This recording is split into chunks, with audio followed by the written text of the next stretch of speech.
So ayan guys, good morning na. Bale, ang project natin ngayon for today is magbabarnish tayo ng aking pintuan, no? Wow! Iwas. Oh my God! Anay.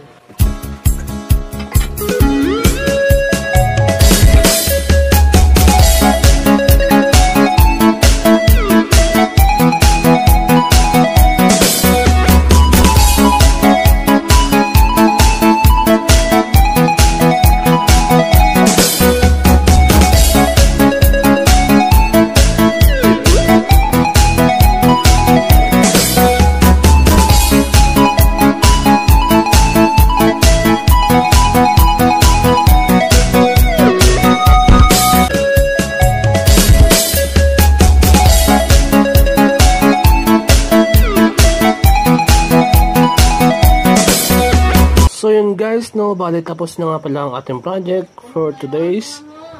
Natapos natin siyang i-varnish and then ayun na po yung ating finished product.